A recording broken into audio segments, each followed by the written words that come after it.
All right, great. Okay, so I'll go ahead and call the meeting to order. And we're going to start out with a moment of silence. Maybe some of us need that. So.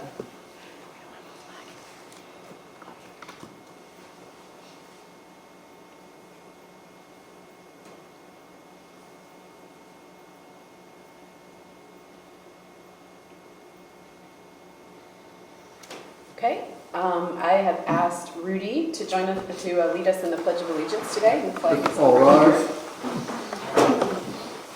I pledge allegiance to the flag of the United States of America and to the republic for which it stands, one nation, under God, indivisible, with liberty and justice for all. Amen. Thank you. All right, we'll start out with introductions and announcements. Zach, do you want to introduce the branch manager who's here with us? I'm going to have Christine Snyder is the branch manager of the Rockville branch. She's joining us here today. She's going to introduce herself and talk for a few minutes at the beginning of the director's time here in a few moments. So I just wanted to introduce her. Thank you for coming today. Thank you to everybody else who's here as well, our regulars. And I love that portion of having the branch manager share at the beginning. We've definitely missed that over the last few years, and just having you here and seeing your face and getting some of your perspective on the branches, I think that's an awesome addition to our meetings. So, all right, we're going to move on to the consideration of agenda amendments. Does anybody have any amendments to the agenda? Yes, Madam Chair, I would like to add under, I don't know if it's old business, just consideration of the meeting schedule, a quick change to our March meeting. Okay. I also motion to amend the agenda. Well, let's Okay. Wait, um, what do we need to do with it? so I think, do we vote on those separately? You can either batch them together if there doesn't seem to be any opposition, or you can have them as, you can take them out whenever, whichever is the choice. I think they were separately. Yeah, but at what point do we talk about that? Well, before we vote. Oh, okay. So, I'll second the motion. okay, so Barb Sloan has made a motion to amend the agenda to add consideration of meeting schedule, and Bob has seconded that motion. So, is there any discussion about that ahead of time? I will say that, just to add that we had 3 different people who were very adamant about us changing and having it at, having some evening meetings. And so we discussed it and said, yeah, we'd like to try to make sure we're thinking of our constituents. None of those 3 have ever come to an evening meeting. They've not been there, and then we end up, I don't know, I was not at the last one, but I know the others that we've only had 1 or 2 people come to the evening meetings. And I will say that, Wednesday evenings for me have other things that are already on the plate, so I end up having to change my schedule, but people change their schedules, so anyway, I'm speaking in favor of the motion. Okay. I'd like to speak. Yes, please. I agree with what Barbara said. I'm sympathetic to people with schedules, and me being retired now, I'm not so much bound by it. I'm bound by other activities in my life, still busy. But I recall in those discussions that one of the reasons were to try to get more people out to the meetings in general, right? And some people were very explicit about they really cannot take that much time away from work and to try to do it in the evening. And we voted on that, which I thought was a good idea. And we've tried it, and we've had limited success in trying to make that work. the last evening meeting we had, this business meeting worked well, though, trying to get people into a discussion with this board about topics that this library system needs to talk about and have their input to. And I don't think that we have given it a fair shake. I think we set 2 meetings up in our schedule to have an evening meeting, and this one in March would be the second. And I'd like to see that come through and then make an evaluation on if we should change it or not. And if we have to change the day, then we change the day. It's just the way I feel. That's my thought process, is are we hard set on Wednesdays? Maybe Wednesdays are not something that works Right. well for acquisitions or us as a team, so something to think about. I believe that we have to maintain consistency. If we start changing the days of the meetings, I think that becomes more confusing. I think that everybody makes a sacrifice to be at our meeting, whether it be during the day or in the evening. I still work full-time. I'm here every meeting. I noticed that the people that did show up to our business meeting were of retirement age, therefore it was likely they would have shown up to a daytime meeting of the same ilk. I'm strongly in favor of keeping our meetings during the day. And we make these meetings accessible to everybody. We make ourselves accessible to everybody. I think in the evening, I know a lot of people go to church on Wednesday nights. A lot of people have families, and I think it's disruptive. I think that we get our business done, and if people need to speak to us, we are more than available to speak to them, email, text, or phone, or person. So I strongly believe that our meetings should be during the day. So that's just my thought. All right, I don't know, you're gonna have to give me some guidance here. Are we talking too much about this, just to add it to the agenda? So I Oh, think- sorry. I'm sorry, you're So right. I think this is helpful to sort of see whether or not there's sort of unanimity. It sounds like there's more Okay. discussion, so I think to vote on adding to this to the Okay. agenda is appropriate, and I think the library board will now have a sense of what the discussion will entail when we get to it at the appropriate time. Oops. So we Okay. still need to I was like- take a vote on whether to amend the agenda to add it to today's agenda. Okay, all right, so let's go ahead and vote whether we want to add it to the agenda today. So all those in favor, please say aye. All those opposed? No, No. Okay. I think that passed. Passed. Yeah. Yeah. All right, so we have any other consideration of agenda amendments? Yes, I would like to make a motion to amend the agenda. I move that the agenda amended to add a new item 13B as follows: a closed session item pursuant to the Virginia Code Section 2.2-3711A1 for the discussion of performance standards for the library director. Okay, can I have a second? Second. All right, Barb, second. So all those in favor, please say aye. Aye. All those opposed? Okay, seeing none, the motion has passed.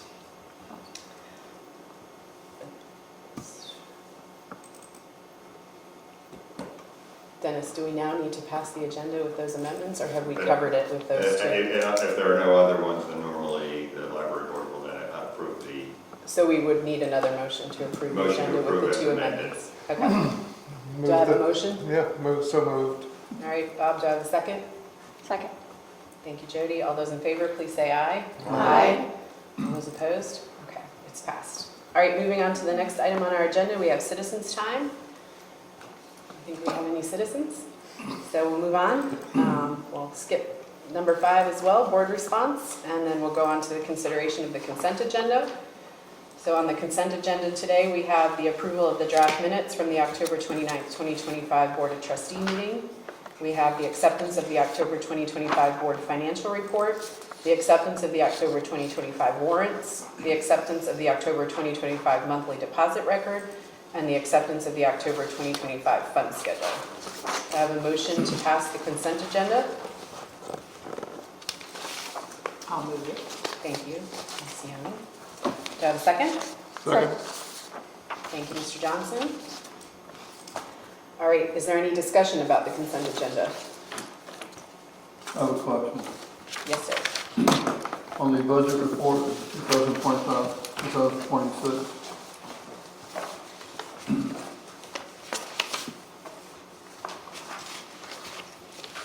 under insurance. And maybe my question is for Zach or whoever's on the budget committee. There was a negative remaining dollar in the budget, and I was just curious what that was. Is that the $51? Is that the one, or are you talking about the 1461? The latter, 1461. It was budgeted at 18,000. It's a Yeah. small amount. I was just curious. Ace, do you know the answer to that? I think it's just kind of an estimated, are you talking about the 1,461? Yeah. It's just an estimated at the beginning of the year, and our insurance went up a little bit. And that's just a yearly payment, just one time a year? payment, yeah. Okay. And maybe the next question is also for Zach. Looking and scanning this and looking at supplies, it looks like supplies, and I don't know what supplies is. You know, I think about supplies as pens and pencils and paper, and we use a lot of paper. Yeah. But if I'm reading this correctly, it says that it is 37% of the budget. We've used 37% of the budget so far. Right. Yeah, So I was just asking for an explanation of that because it seemed an extraordinarily high percentage of the budget. Yeah, good question. A lot of our purchasing when it comes to supplies is purchased in multi-month bulk orders. So for example, we just recently got an entire pallet full of printer reams, like reams of boxed paper. So for example, you'll have some of those costs front-loaded because we're spending over a 2 or 3 month period to buy 3 months worth of X, Y, or Z supplies. Was the new library cards put into that expenditure as well? New library cards, Yeah. the American flags, Yep. y'all's business cards and name tags. Also, all food, non-employee food and employee food goes under that. So, Okay. but those three, especially the library cards and like the American flags, were kind of unexpected expenses that were kind of front-loaded at the beginning of the year. Okay. So, thank you. So is that to say that 37% of the budget thus far has been spent because of this front loading, or in general, in total, the budget for the whole year, 37% of that is supplies and all that that entails? So the 37% is reflecting that one basically line item, and a lot of it is front loading. Like A said, there were some of those more, and they, as a percentage, they weren't big expenses, but it just kind of, the way they got front loaded on the front end. But the expectation is not that that's an issue necessarily at this time. As we get into the spring, we will all be sitting and evaluating kind of where are areas where we're going to underspend, overspend, those kind of conversations. Thank you. I kind of look at it because at 4 months, we're 34% through the year. So I like to look at the column and just see who's under 34%, who's above 34%. So that's not too bad to look at the supplies. And I figured there's always going to be bulk purchases. So I'd say we're pretty good, pretty well on target. We're a little bit, teensy bit over on telephone. But in general, I'd say things look like they're really well on track, with the exception, of course, of insurance giving us all a headache. Yeah, at this time, I mean, personally, I don't see any areas that are a major concern, particularly when it comes to overspending. Just in terms of oversight, it's good to ask those questions. Oh, yeah, absolutely. Because there could be someone out there, who doesn't understand, the methodology or the process of the budget committee. Yeah. And you've explained it quite well, and Ace has clearly illustrated what's going on here. Yeah, So I absolutely. think that's important. Yeah, absolutely. Absolutely. Thank you, Rudy. Okay, anything else before we vote to pass the consent agenda? All right, all those in favor of passing the consent agenda, please say aye. Aye. All those opposed? Okay. All right, we will move on to the next item, which is the director's report.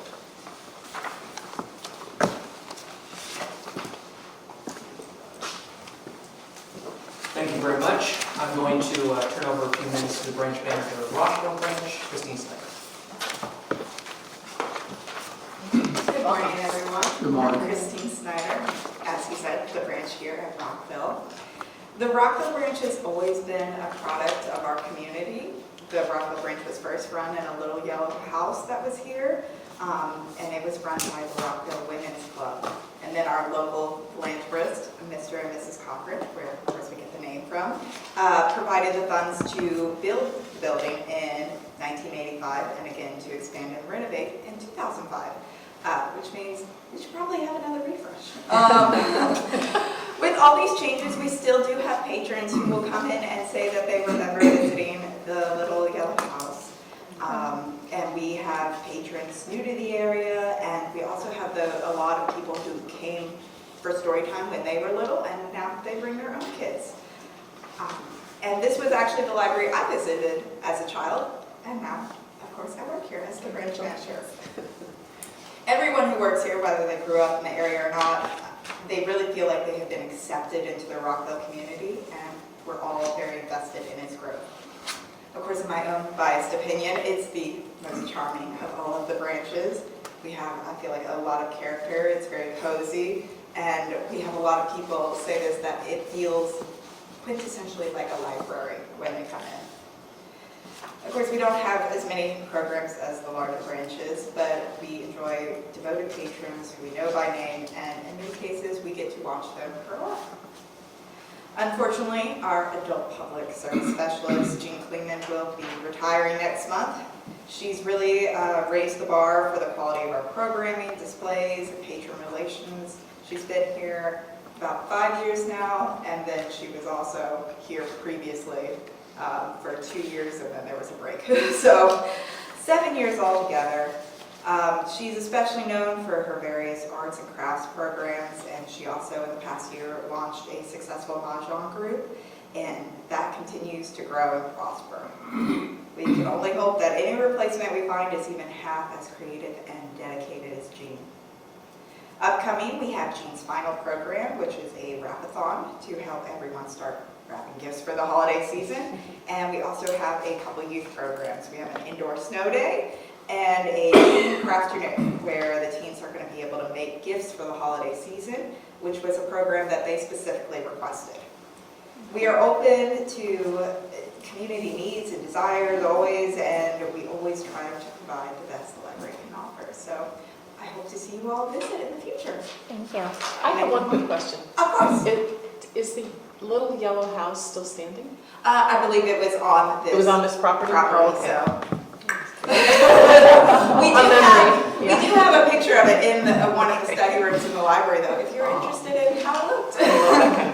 Okay, thank you. Could I ask a question too? Of course. How are things going with your roof? I know you were having leakage issues. Yeah, Has so that resolved? Or? I am checking in actually with facilities maintenance in Hanover on what happened, because we had where it was leaking, it was fixed, but then we were still having some leakage where they thought it was a blocked drainage issue, and I don't know if they ever came out and fixed that, because last I heard they were like trying to figure out logistics of getting the equipment they needed onto the roof. And so I have reached out to them, and I'm waiting for a response to see if that got fixed. And as you may or not know, they have been switching over their portal for submitting maintenance tickets. Okay. So there's a lot of sort of back and forth where I'm like, this was submitted, and I don't know if it's still on your books or not. So, Okay. but we have not noticed any leakage in the past few months. Okay. So We haven't had any rain either. Right. in the past few months, we have. Last night we did. Recently, Yeah. maybe not, but we've had a couple of storms in the past Yeah, we couple did. months. So. Okay, good. Yeah. So, but it's not leaking in the building right now? It is not Okay. currently leaking as far as we can tell. Okay, well, that's, you So- would know. You're here every day. So we are, hoping that it's fixed, but trying to like track down where we're all on the same page. Okay, great. All right, thank you so much, Yeah. Christine. Thank you. Thank Appreciate you. it. Thank you.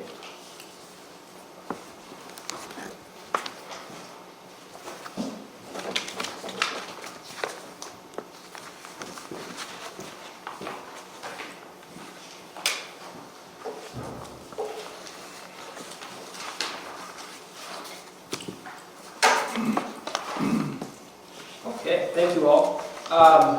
So the past month has been a busy month, even though it's been a short time since we last talked with our last meeting at the end of October. We have been working on a lot of stuff behind the scenes and stuff that's more public facing.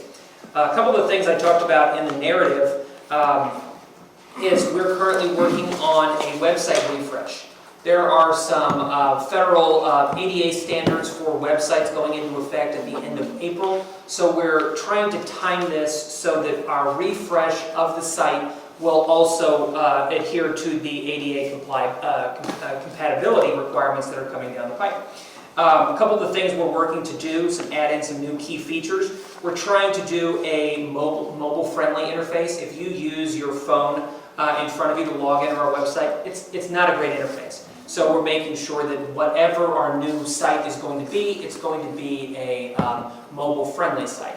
We're also looking to add in things like paying fines and fees online. Currently, that's not possible. You have to come into the branch, use the credit card reader, or pay cash at the service desks. So one of the other features that we've added to our wish list, currently our webmaster is working on a couple template ideas. We've done some research on what looks good that other surrounding folks are doing. We're talking to a few different vendors to try to evaluate their services. We have a vendor that we currently have a relationship, and she's kind of building out a beta test template that we're going to look at. So over the next couple months, this is going to be going on behind the scenes with the expected launch of this no later than April. So that's one thing that is a very visible thing. We officially closed at the beginning of last week the Outreach Services Survey. We had almost 2,500 submissions received from the public. The data is still being gone through because when 2,500 people submit, that's a lot of information. But there's some really good comments that are going to come out. I'm going to end up publishing all of those in some type of clean setting as we go through, because the strategic plan process, we're also going to bring in a lot of information. So this information is going to be used down the road with our planning processes internally, but also with part of the strategic plan process, because all this good information, we're going to take it all into account. So just wanted to let you know that is officially closed, and we're working to kind of begin sifting through those. We're hoping to have a little time during the holidays where it's a little quieter, where we can sit down and look at the spreadsheets that the comments provided for us. And the budget process. So we have some meetings scheduled with our partners in Hanover County and Goochland County over the next couple of weeks, where we'll begin engaging our county partners to talk about our budget request from PRL that the board just approved. So that'll be happening. I have some meetings this week with my team in Hanover County, and then starting in December, another meeting with Hanover County and Goochland County as well. So in the next 2 weeks, we will be meeting with our partners to talk a little bit more about our budget requests. Going into some things that are kind of not necessarily visible things we're working on, but some things as one of the things I started to do when I came in, and now I'm getting into it in more depth as some of our contracts are coming up for renewal, is begin to evaluate those services. One of the things that we're currently looking at, and I just talked to the library leadership team last week at our meeting, is our current hotspot service. Very popular. There's always a hold request on all of our 111 items. They're constantly circling out. So it's great to have that use. We have a potential vendor, a couple actually, that we're evaluating to see if we can do better on costs than we're currently doing. I have a few numbers for you. Right now we currently use 30 T-Mobile devices and 81 Verizon devices. There are certain patrons that need a specific carrier for where their coverage is at their home or their residence. So that's why we have the multiples. Right now, between the two of them, we spend about $2,500 a month on the data for our 111 hotspots. We have a contractor that is willing to cut that cost in about half. So if we were to switch our service, the most we could save potentially is $17,424 a year. The downside of that is the majority of our Verizon devices they're the most popular because of the service area. The potential contract change is only for T-Mobile devices. So we're currently exploring some potential options to see if we can find a vendor that will provide us the Verizon service cheaper. But there is cost savings even if we were to switch our T-Mobile devices, which currently we pay $28.70 per month, and we could get that down to 10. So there is some potential cost savings. So we're currently working to investigate a couple different vendors. The other thing we're looking at is from a usability standpoint. One of the things that happens when a patron checks out a hotspot, to ensure that we get the device back, we kill off the cellular service after a short grace period so that we ensure they get the device back. Because if it's not providing them a hotspot service anymore, they're more inclined to bring it back, the theory goes. So the $10 would get us down on those. The problem we're having in talking to the library leadership team is there's a lot of patrons that are really adamant that the Verizon is important for their service area. So we're coming up with a way to try to ameliorate that, if possible, by finding a cheaper vendor for our Verizon hotspots. So we're currently in the research phase, but one of the things we're working on from the staff side is to learn and to see if the usability of the killing off the hotspot services is more user-friendly than our current system. Currently, our T-Mobile vendor, it is T-Mobile that we currently have a vendor process. It's a very slow, arduous process to kill off that device. So when somebody does not bring it back, we have an administrative process where we basically reach out to them and say, please discontinue the service for this. It's slow, it's staff intensive. So one of the things we're beta testing is not only, because it's not all about cost, we're trying to investigate who has a more user-friendly option from the staff administration side, administering the service. So anyway, so that's happening behind the scenes. Another potential thing we're looking at, we're going to get demos in the next couple weeks, is we're looking at the potential of adding in a text message option for patrons when it comes to communication. One of the first things I found out when I got here, in talking to folks in the one-on-ones, is a large number of our patrons request that when an item comes in for a hold, we pick up the phone and call them, letting them know. So we have an option for an email. They don't want that. So the other thing, in addition to a text message option, is we're looking at a robocall option. Something that we could call that patron that is not necessarily interacting with the email in a way that would get a notification. If we add in the text messages, they're not doing that, but we could call them. The staff time to call sometimes dozens of people a day is a lot.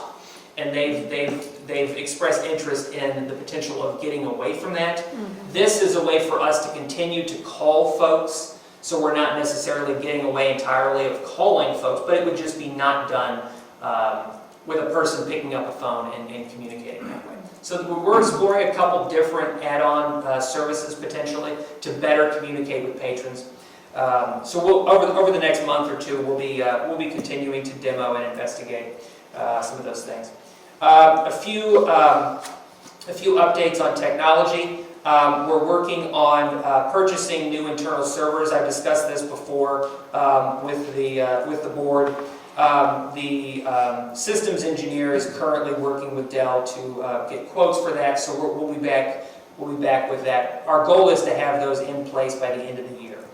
Microsoft 365 continues to roll out. We have hit some snags with that because of the importing of our internal server data, our internal closed systems communicating with the cloud services.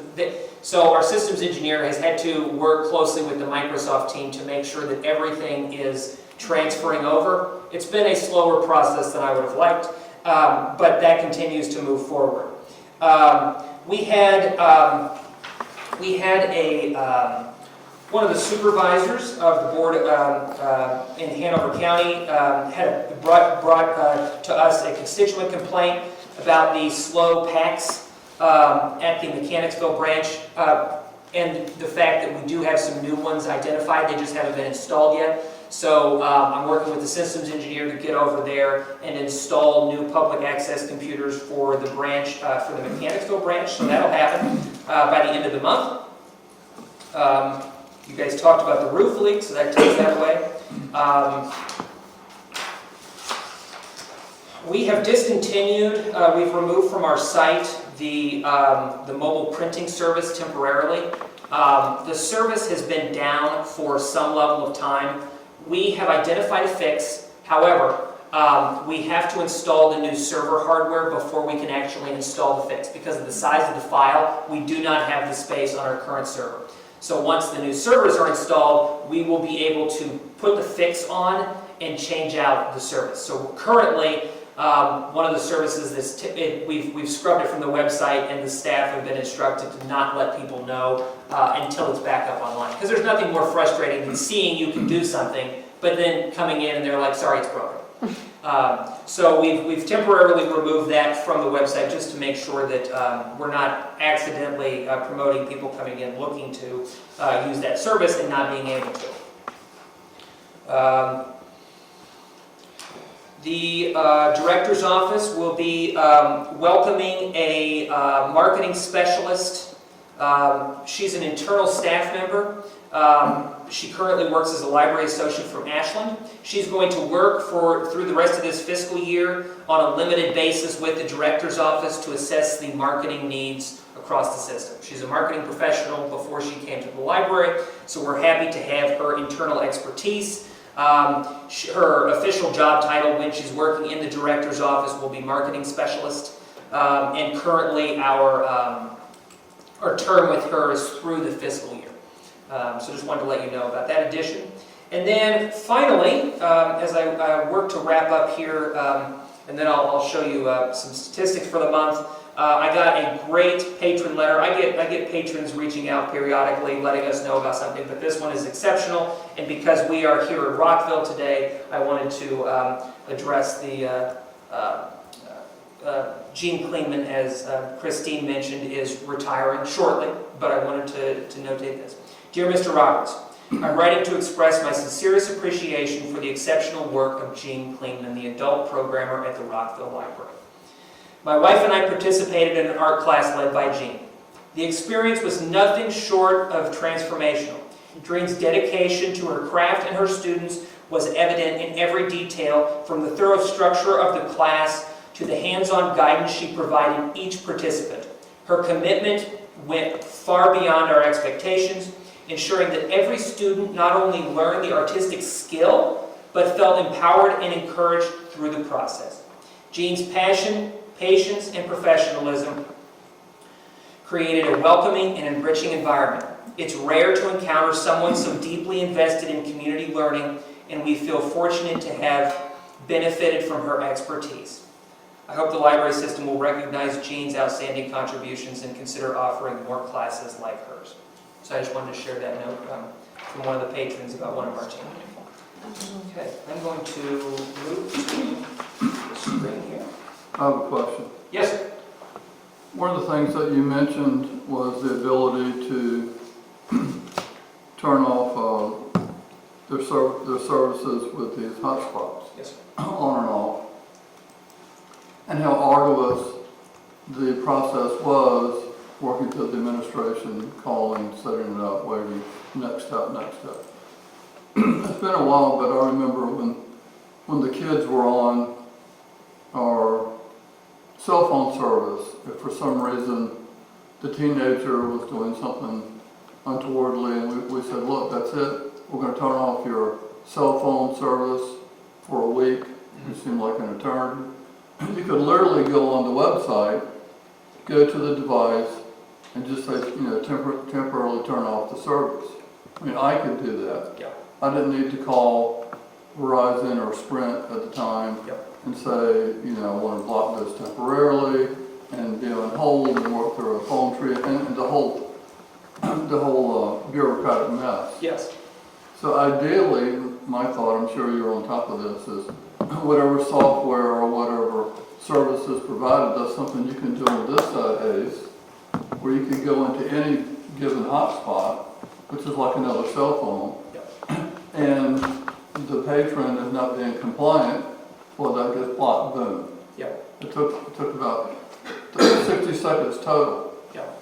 Well, and our Verizon vendor is much more like what you described. It's very easy. It's not quite instantaneous, but it's very quick. Whereas our T-Mobile, what happens is when we get the device, they get a notification that basically they need to kill the service. So they have to go in, fill out paperwork online. They fill out an online form, and then submit it individually, and then wait for T-Mobile to go in and kill it off. So sometimes it's significant amount of time.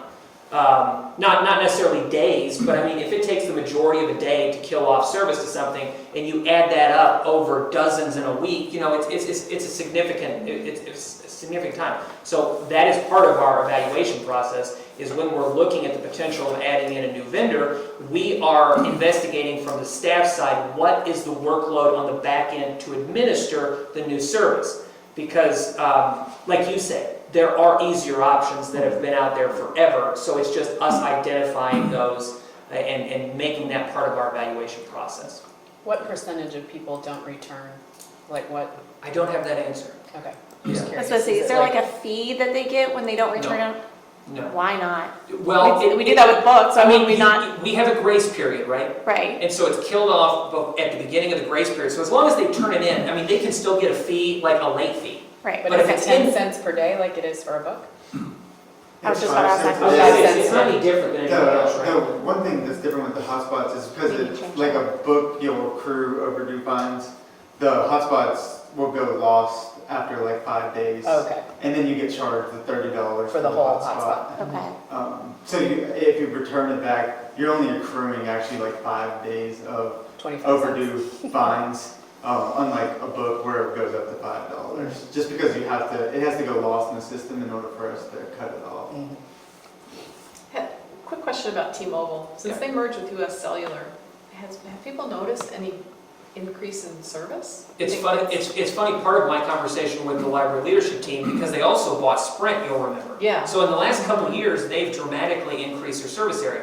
And when I look at their maps of showing service, Sprint, in this, I'm a Verizon customer, okay, I have been for 20 years. So just take that bias out of this for a moment. When I look at the maps, T-Mobile says, based on their own data, so take it for what it's worth, that they cover more areas of our system service area than Verizon does. Now, does that not mean that, you know, a patron can be 100% right that at their house, they've tested Verizon, they've tested T-Mobile, and T-Mobile doesn't work well? And we hear vice versa.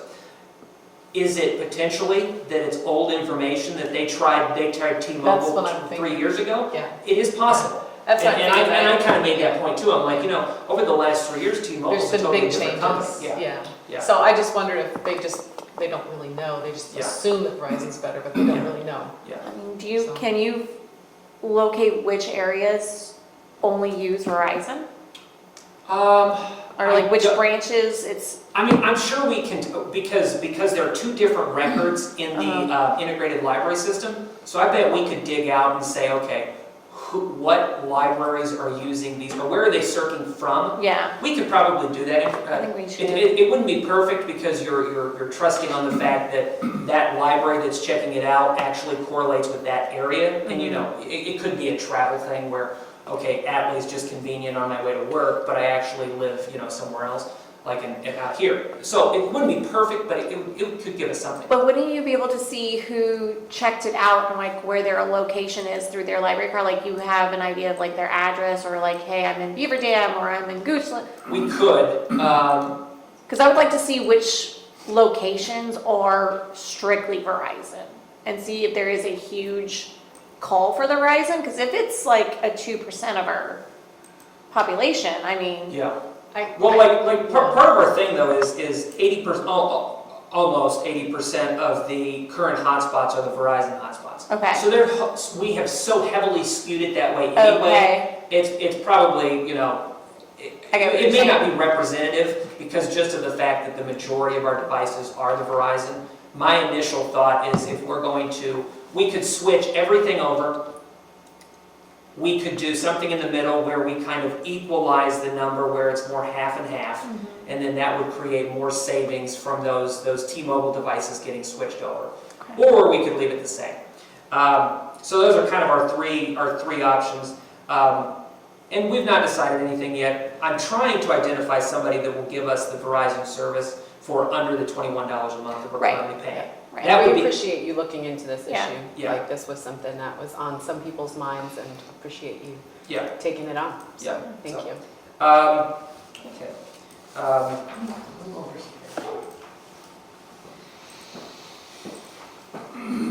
So we'll go over some of the system's metrics for the month.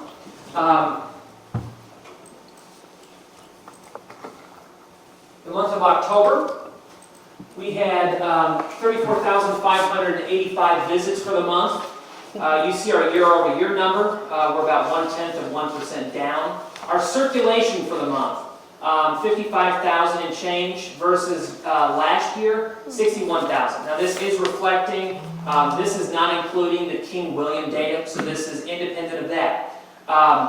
This, and I'll kind of dig into this number here, because when I saw a 10% drop, I immediately wanted to find out why. But we'll talk about that in a moment. Our program attendance is up 66% year over year.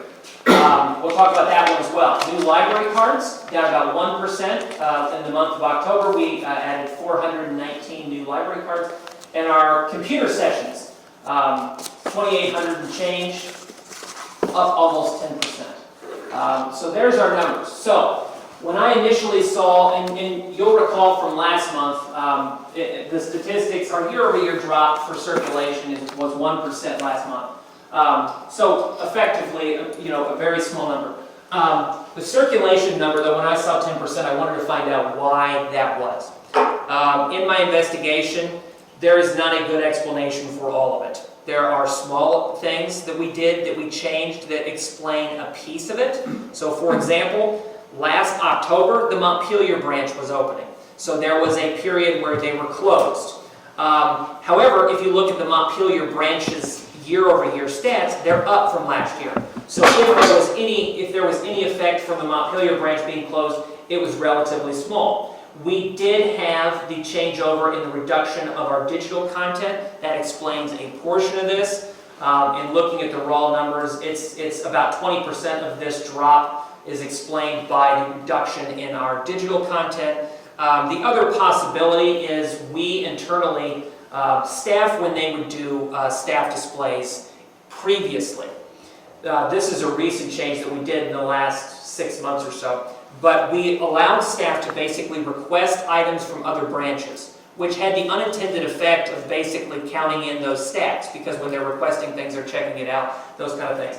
So there is a little effect there, but it wouldn't be enough to explain this. So we saw a significant drop in our circulation. So I'm going to be watching this to see why over the next many months. Our program attendance, however, as you see, a large spike. About half of this increase is explained by the addition of what we oftentimes call passive programs.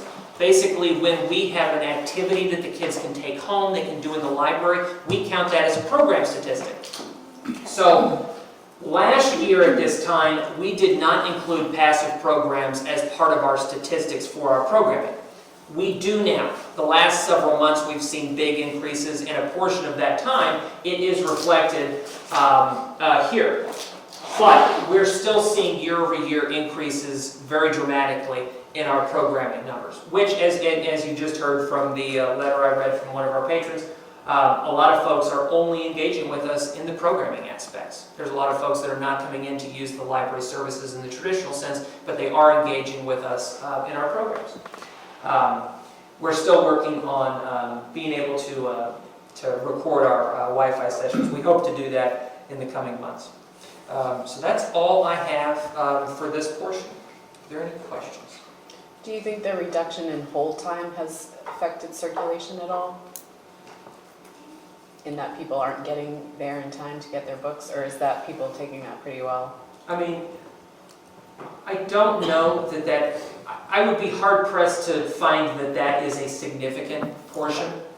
I think there's a lot of little things that do add something to this number, but a 10% drop in anything year over year is dramatic. Mm-hmm. When I see 1%, that's a statistical anomaly. I looked at the calendar last year to try to determine if there was a holiday that closed us for a couple days. I tried everything I could to figure out why this number is so high. Like I said, I'm not particularly concerned at 1 month's data. When I see it over 3 or 6 months, you see a trend of that kind of number, that's when it's concerning to me. But like I said, the program attendance is a reflection that people are continuing to use the libraries in different ways than what was, the traditional library setting. So over time, the library's collections are simply getting smaller because we go to more digital content, so it's not necessarily reflecting on our shelves anymore, but it's also just our user base is changing too. And so what their needs are going to other things. You see computer usage up almost 10%. So it's not necessarily a concern at this point, but it is something that I just wanted to flag as interesting. And I don't have a good explanation. I always like to try to find out why, and unfortunately, I couldn't. Zach, Yes. do you have a particular location that you can point to that would have affected this drop in circulation? Atlee and Ashland were about half of that drop. Okay. So those two branches were the highest. And like I said, I can't tell you why. Right. Which was going to lead to my next question. I know I'm jumping ahead with the dashboard. Yeah. And the Ashland dashboard, for Yes. instance. Yeah. That's why I asked the question, if you'll turn to that.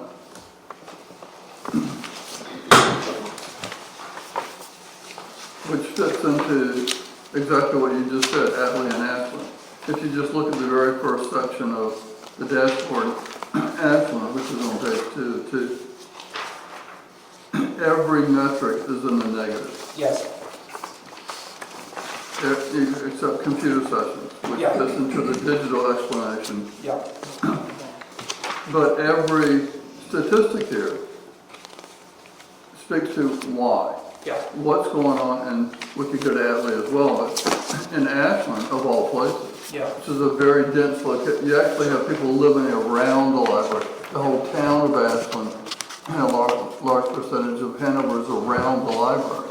And it's walking distance Yeah. regularly, and you've got a college right there. So why, in particular in Ashland, are the numbers so negative? And this is just 1 month. Yeah. But it is schools in session, Sure. colleges in session, Yeah. the holidays are here, everybody's wrapped around the tracks up there, Yeah. and literally walking by, driving by the library thousands of times every day, but the circulation is down. Yeah.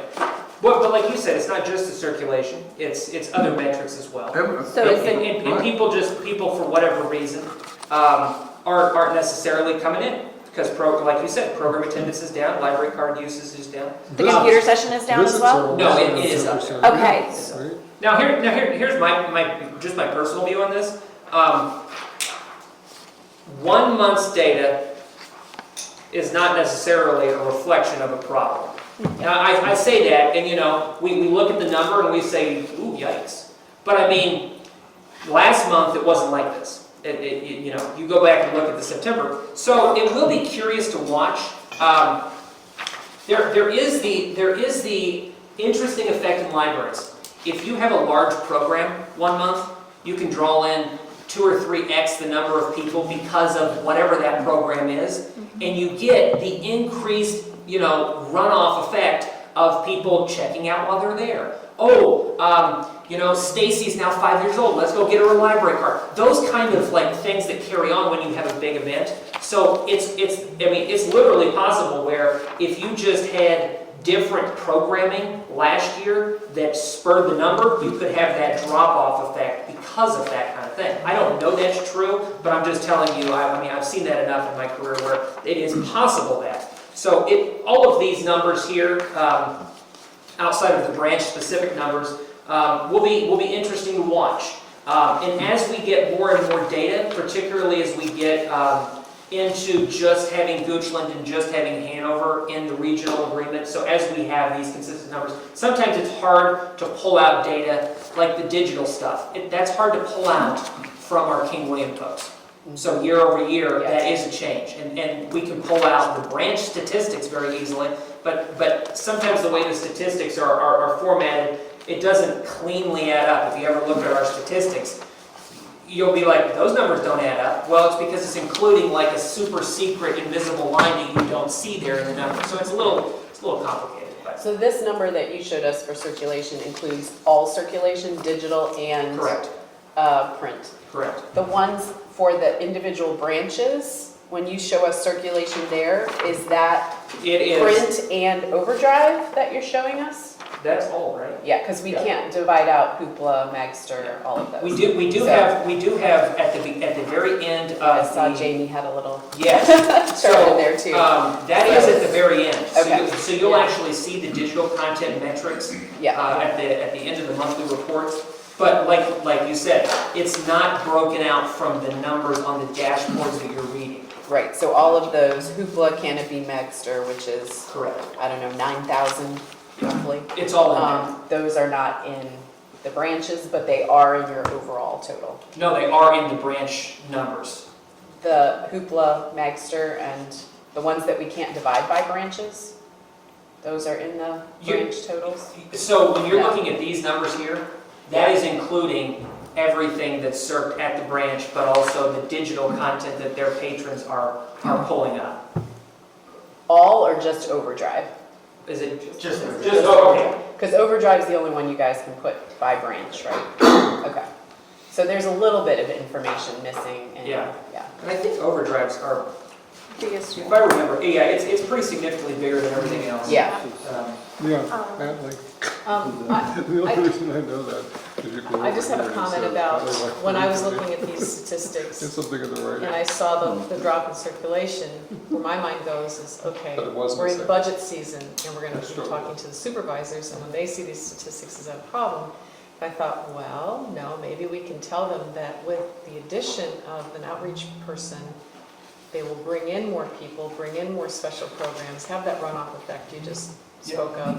So I think we can actually, Use this. I kind of think it's almost, we can use it as a positive, saying, this is a trend because this is where the world's going, but we gotta get it back in the library, and this is how we're gonna do it. Sure. And there's no downside to that, and I think that we just have to cover all bases as we enter the budget season. Yeah. Well, but and I don't want to make it sound like there are not really, really positive things on this Yeah. spreadsheet. Yeah. Because you see the increase in programming. Oh, yeah, massive. that's You huge. see Yeah. the computer sessions. I think a lot of folks take for granted that a lot of us have computers at home. But the amount of people that come in and use us for our Wi-Fi, for our computers, is still, in 2025, massive. I think And with your, people who don't interact with the library have no clue that that exists. and I think with your Ashland branch and your Atlee branch, that's what they use the library for computer sessions, the study sessions. They're not necessarily there to check out a book, especially in Ashland. The college has their own library system. I would assume a college student is using Reynolds' library system. But they're coming to our library to maybe use that quiet space, to get away from just a change of environment.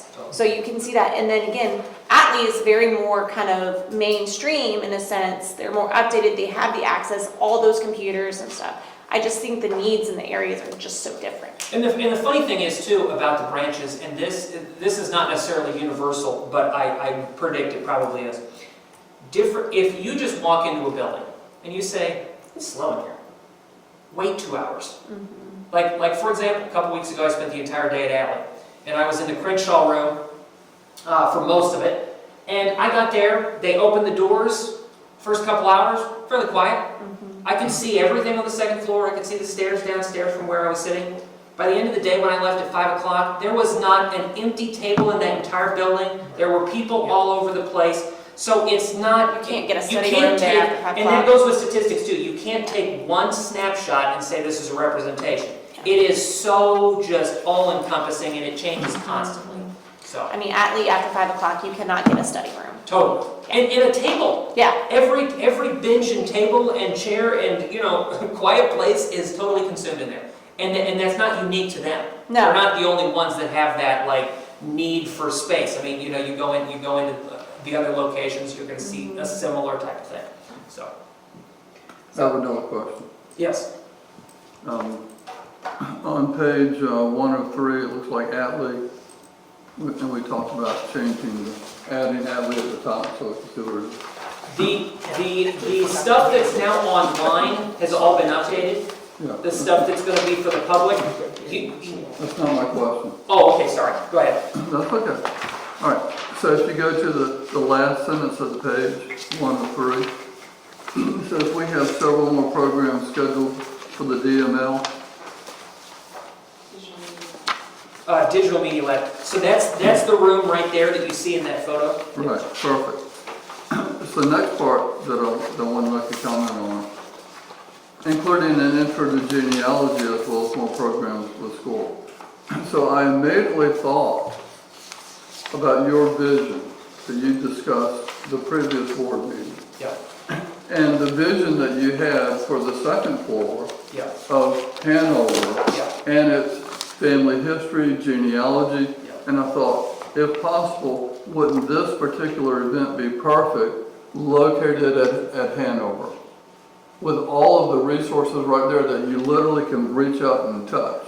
You just said it as well as I could. I mean, I definitely saw, in fact, when I was reading these, I saw that, was like, I'd love to see we're doing it. Yeah, a small microfiche machine, Yep. digital connection to the Library of Virginia, Yep. and all of their vast resources. Yep. Computer to be And able we, to log and, in. and we pay for some, we pay for the Ancestry Library Service as well as the, what's the other one called? Heritage Quest. Heritage Quest, thank you. Oh, really? And so we pay for a couple, trace your roots kind of services already. So So where is that at? they're on the databases on the website. So if you scroll down, you'll see like a database, like you click there and you'll see the Ancestry listed and Heritage Quest listed. Did you have anything else? I had a question. No. Okay, I just want to make sure you're finished, Yeah, yeah, because technically we've moved on to questions from the board. So I'm just making sure that we, okay, I actually have 2 questions. One is, you mentioned quite a few IT projects Yes. that are dependent on the systems engineer. Are there plans to hire another IT person? I know we've had that in the budget for a couple of years. We're currently integrating our hiring process with our partners in Hanover County. So we're currently working on the back end stuff of that with an expected launch of January 1st. Okay. So that and our collections librarian are the first roles that are going to be hired in that beta testing process, and I'll be involved in both of those hires.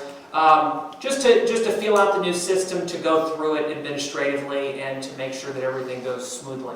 Having used NeoGov process for many years of my career, it's fairly easy.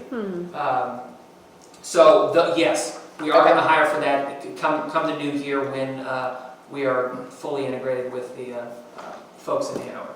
Okay, and then my second question is, you mentioned the marketing specialist. What exactly will that person be concentrating on? Is that digital marketing that you want them to look at? Is it physical marketing of the branches? What? So my focus, just not being a marketer, and I already set up our first meeting, because we basically kind of did this via email after my one-on-one, where I stole way more of her time than I scheduled. I'm looking first at the physical materials that are around our branches. Okay.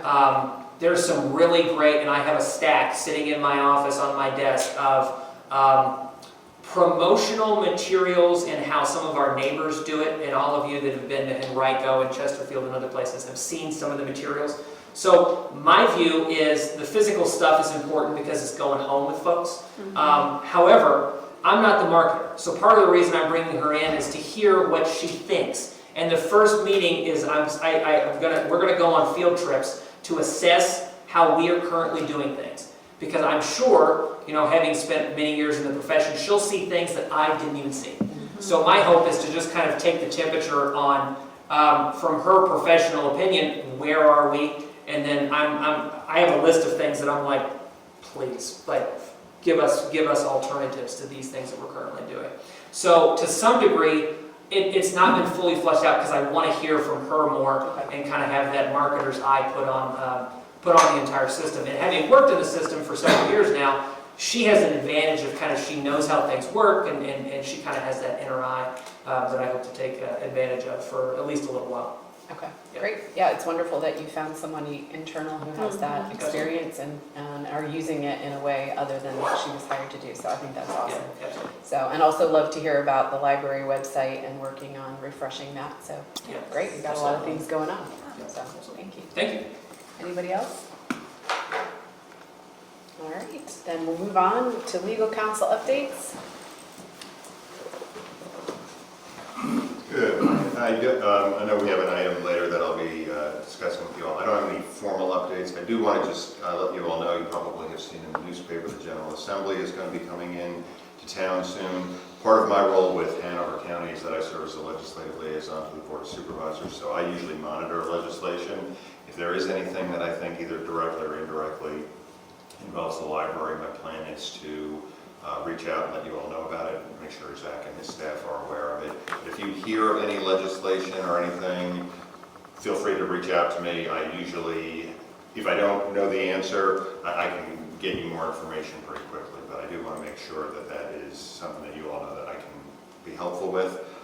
I have no clue what the General Assembly is going to do this year. I know that some bills have already been filed. I know there are some with respect to schools that have already been filed, and occasionally that has either a direct or indirect impact on the library. But just wanted to let you all know that I'm happy to help out in that way if there's anything that you hear about, or anything I notice that you all should know about. Okay, great. Thank you very much. All right, we'll move on to our standing committee reports. And we have the Finance Committee first. Nothing much to report other than we have a meeting January 14th at 10 o'clock at the headquarters, PRO headquarters, Finance Committee. That's it for me. Okay. All right, Personnel Committee report. Nothing too much, other than we'll be discussing the performance review of our new library director during our closed session. Okay, great. All right, moving on, old business. First, we have an update regarding the Hanover branch.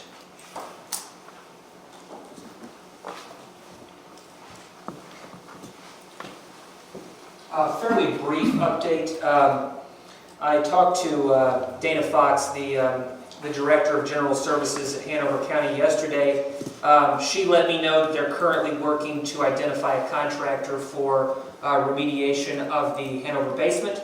On the 31st of October, Jamie, myself, and Madhu, the branch manager of Hanover, met with Dana as well as a contractor that is working on the ramp currently, but what we discussed is doing a feasibility study of the building.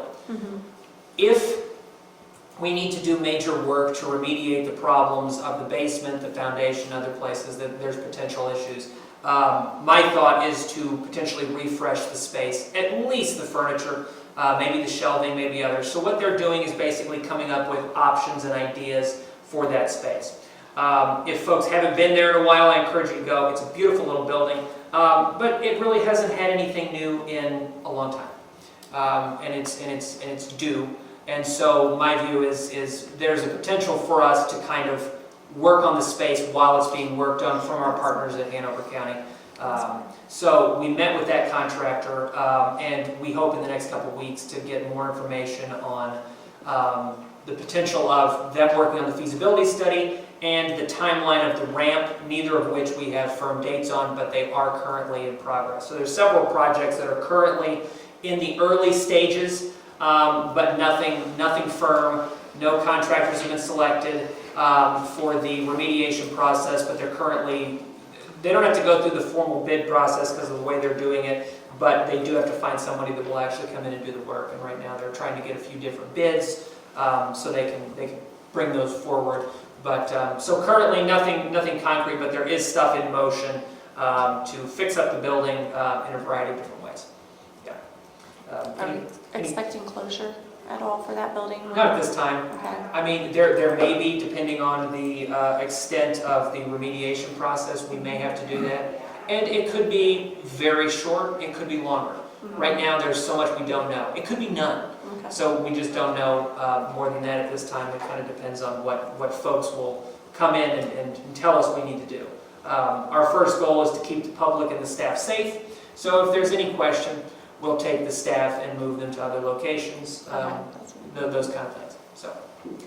So I don't know whether it's possible, but when we consider our next meeting schedule for fiscal year 27, I'd love to see us put Hanover back in the circulation. Yeah. So I know the board hasn't been there in a while, but I My think we should understanding find a way. is we took them off because when we were in the dark days of COVID, there wasn't really a good space. Yeah, it's just not big enough, especially if you enter the public. Yeah. So, but yeah, I think I'd it's love great. to see them get back on the schedule. Also easier for our partners to get That's there. true, yeah. They could have a Absolutely. short drive rather than a long one, so. Yeah, okay. absolutely. Yeah, that would be great.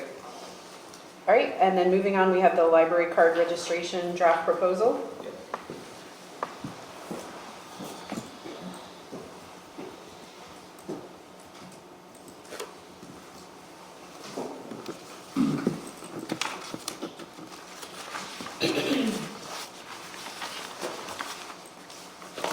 So, last time I presented the draft proposal for the library registration, I just wanted to go over these numbers again, just as a reminder. So one of the things that this new document will do will limit the access for folks that are not in our geographic area.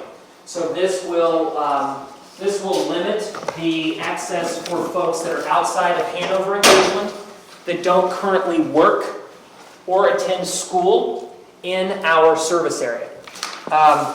The exception to that will be what we call reciprocal borrowers, and what that effectively is that is our neighboring counties that offer Hanover and Goochland residents access to their library systems. So, for example, if you are a Hanover resident, you can go to Henrico and get a library card. That's a reciprocal borrower. So we would offer the same effect. So we have a number of our neighbors that are reciprocal borrowers. There are a few exceptions in this policy.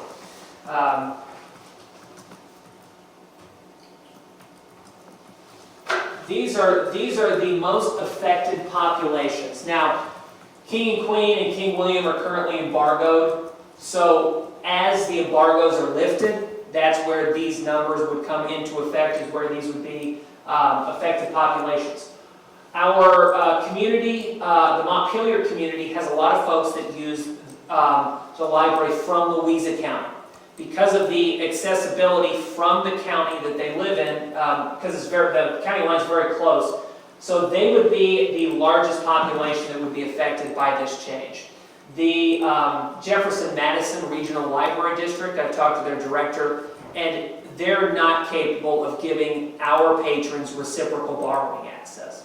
The way their regional system is structured, they would have to get buy-in from all 5 of their Board of County Supervisors individually for that to pass, and they've tried it in past years and it's failed.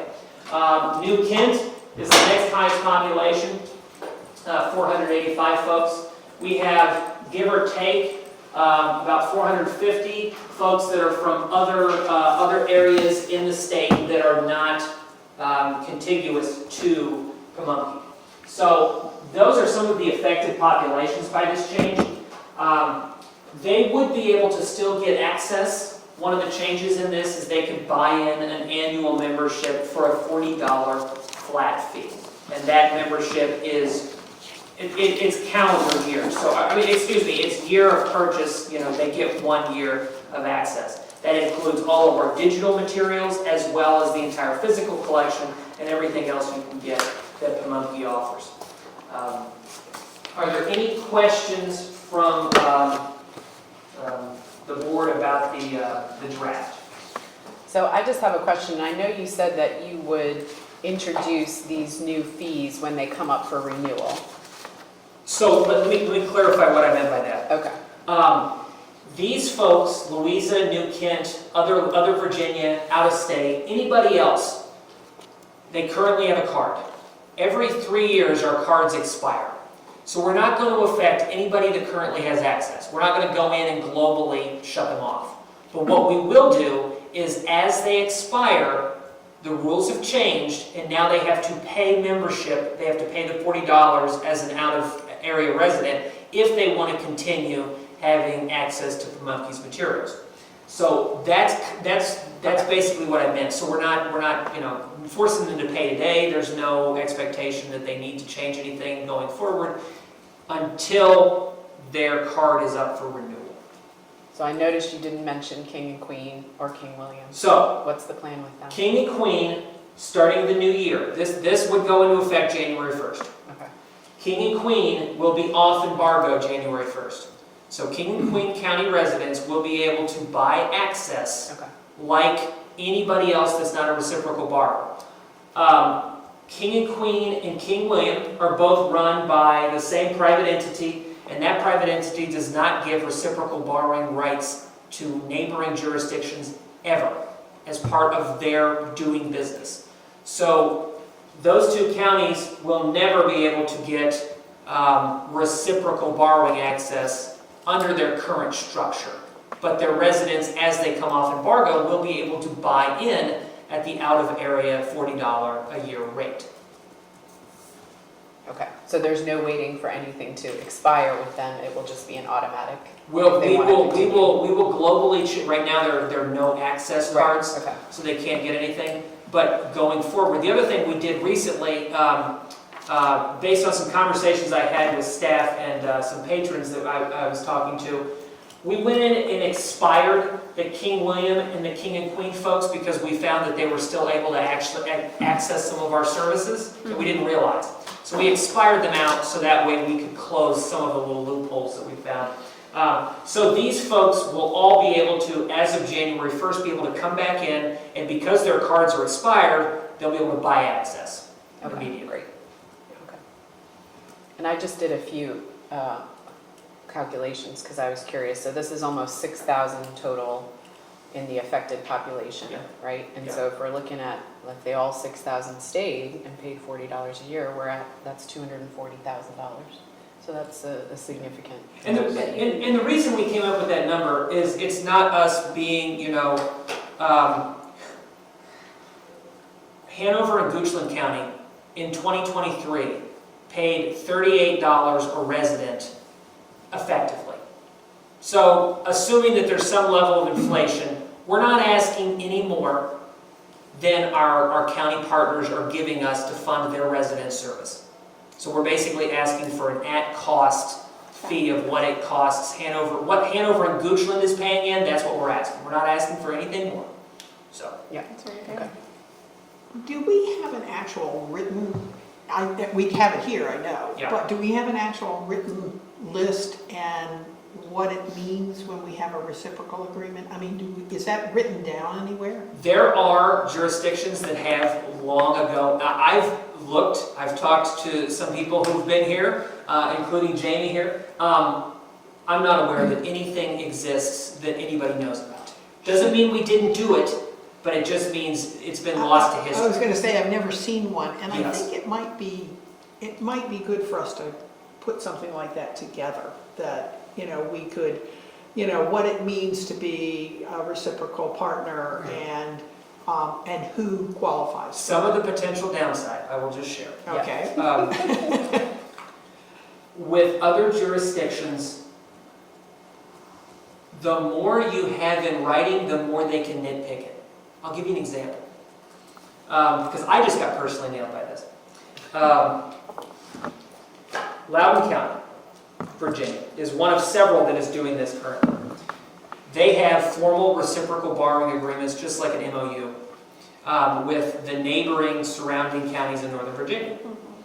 And in the reciprocal agreement, it was written before I was born. There was nothing about digital content at all. They were looking at ways to cut costs, and they said, according to our document, reciprocal does not include digital content anymore. So they yanked all digital media, all digital database services access to a reciprocal borrower. The more we have in writing, the more we can try to nitpick it. So right now, I'm inclined to say it ain't broke, don't fix it. Because if we go to our partners in Henrico, for example, and say, I would love to get Pamunkey's reciprocal borrowing agreement in writing, and then we work on it in writing, and they say, you know what, these Pamunkey folks are costing us a fortune, let's cut them off. So I'm nervous to even poke that beehive.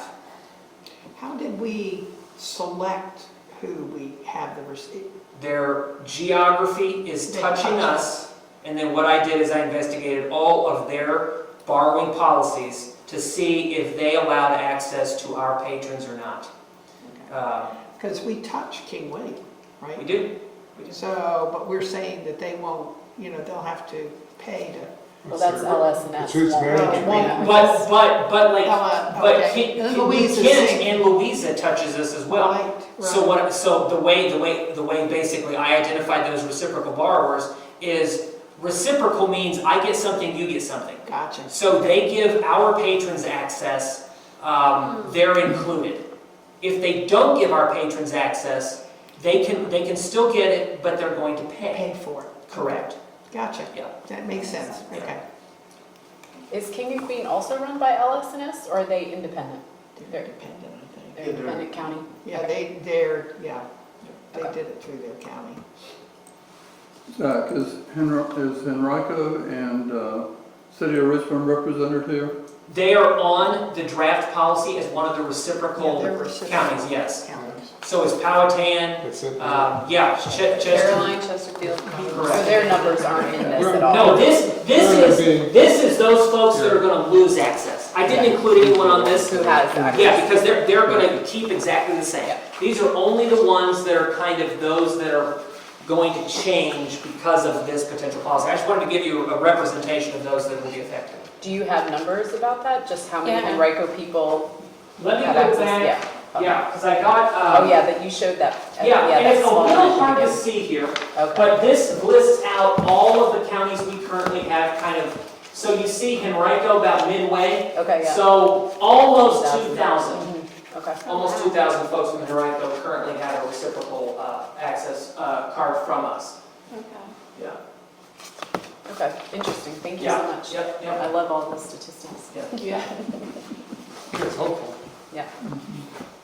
All right, so I am looking for a motion to pass this library card registration policy. We saw it for the first time last month and had a chance to digest it. And so I'm looking for a motion to pass this new library card registration policy. So moved? Okay, Barb, Sloan, do I have a second? Second? All right, all those in favor, please say aye. I've got a- Aye. I've got- Oh, sorry. I've got a We got question. some discussion. No, I just got a question. Yeah, okay. Okay, Well, we so gotta do that before we vote. under H, read H? 4 lines down, not have access to their library card. Who's the there there? Say it again. Card holders have the option to add authorized users to access their account. Is that the one you're talking about? Right. Oh, so the authorized user, this is basically something that we currently have I in just want to know the one word. Who is There. the there? their family, The family of the patron who owns the account. The library card card holder. Yeah, so the holder. card Yeah. holder, So why don't, I think if you make the card holder, just say the card holder rather than there. There is very Library confusing. card holders have the option. Because it's, here it's the person who has been given authorization to use it, and that's not who you're talking about. Isn't that redundant though? Library card holders have the option to add authorized users to access the library card accounts. Their account for the purpose of. Who's there? There, the card holder, or Library card there, holder. the individual who's been authorized to use the card or help that person? I mean, I read that as the library card holder, so Well, I'm getting a little. It's very confusing. Say the library card holder. so we can make that, if the board feels like we can make that and then just with the change, approve I just it. wanted to bring it up. So because I it would think say, it's for example, Option to to access the add- card holder's account, To to library access card. the card holder's account. That's what I said, card holders, yeah. Users to their library card. Mr. Walter, have you've seen this policy, or do you I- have any? I think that's fine. I mean, I Okay. think grammatically, it's, I don't know who the there is. I think the there references the library card holders. I Yeah. understand there can be some confusion, so I think substituting the card holders, apostrophe at the end, account, for the word there on that first line of H is clarifying. If everybody's okay with it, I don't think we need to modify the motion. That's more of a clerical than a substantive. It is It's clerical. clerical, so we don't need, Yeah. we don't It need is a motion. clerical. We don't need to amend the motion. And then the other thing for me that's just clerical is also just to clean up some of the formatting, for example, implementation is farther in, like before it actually goes on the website. There's also a change in font under requirements, so just if we can make sure font and spacing is all the same. All right, any other discussion? Okay, then all those in favor of passing this library card registration policy, please say aye. Aye. All of those opposed? All right, we have a new policy. Thank you very much for all your work. All right, so we have added another agenda item under old business, consideration of changes to the board's meeting schedule. I think Barb has expressed in the beginning what her desire would be. Do you want to say that again in a brief sentence? Yes, I would request that our traditionally Wednesday morning meetings stay morning meetings and change the March meeting to 10 a.m.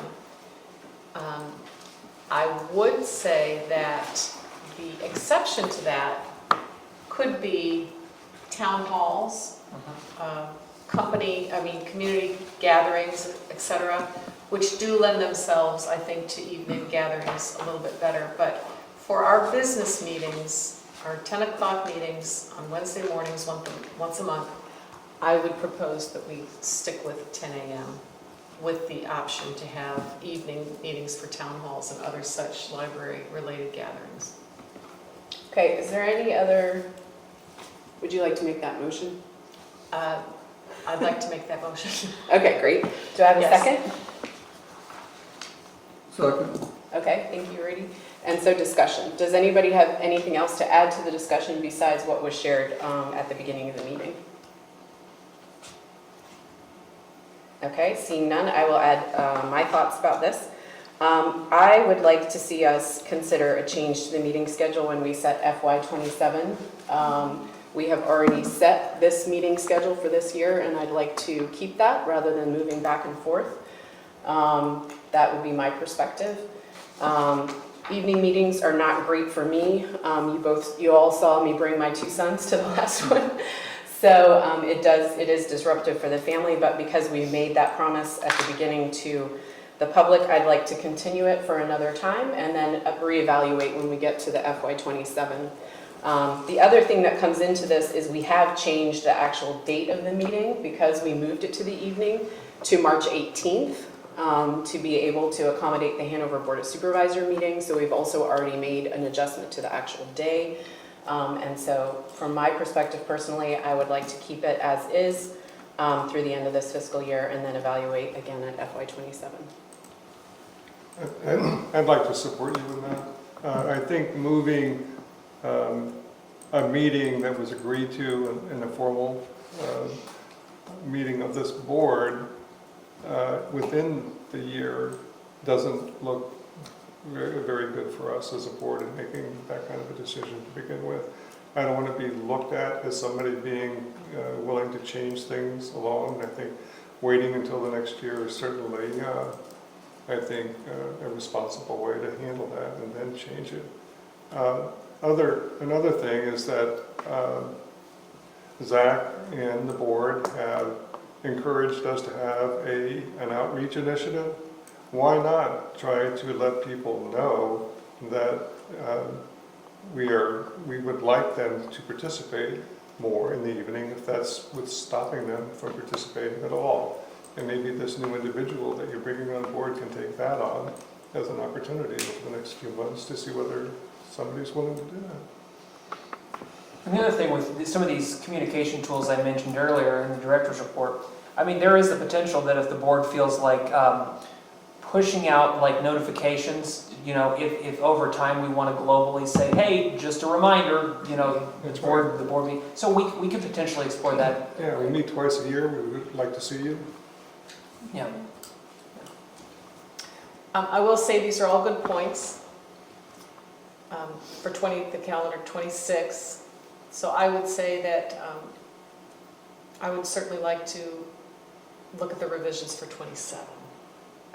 So I would say that it's probably, I don't like it, but I do see the reason, a reason to keep the schedule as is. I'd forgotten because I didn't even have it on my revised schedule that it was the 25th to the 18th.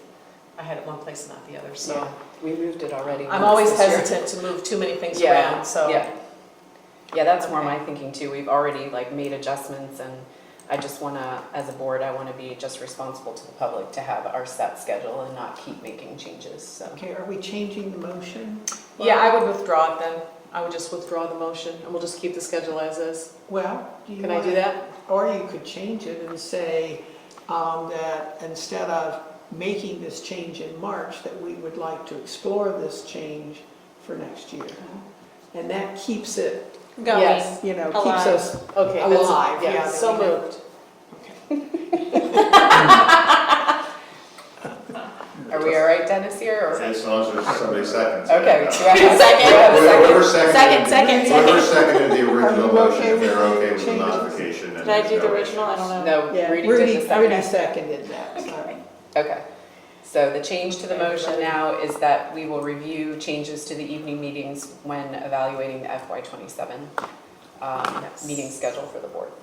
Okay? I will just interject briefly because it's in the spirit of what, before you guys leave today, I'm going to give you one of these Directors Community Town Hall calendars, which, and there are Saturdays, Zooms, and evenings included in this. So trying to make sure that participation, and as well as visiting every single location.